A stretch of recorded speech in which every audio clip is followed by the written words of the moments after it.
Seguro que tendrás preguntas. ¿Qué narices haces aquí? ¿Y por qué coño tenía Tab las llaves de mis esposas? Agente, deberías sentirte halagado. Tab me debía un favor por lo del micro que le hiciste llevar. Ya, no escapó conmigo. ¿Tab? Ahora mismo le viene bien la cárcel.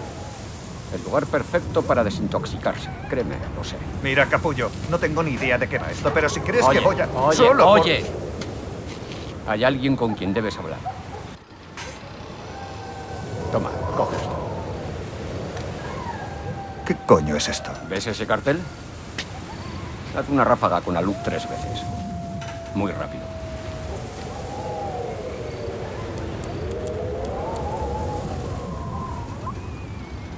Es donde tienes que... ¡Ah, mierda! Aquí no estamos a salvo. Tenemos que dividirnos. ¿Tyson? Reúnete abajo conmigo y no te perdemos. Mierda.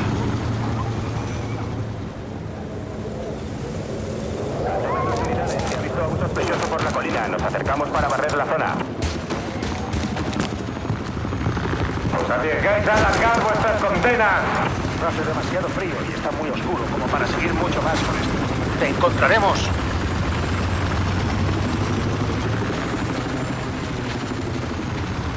¿Qué pasa?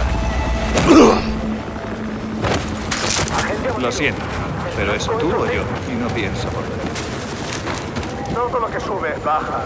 Hemos rodeado toda la colina.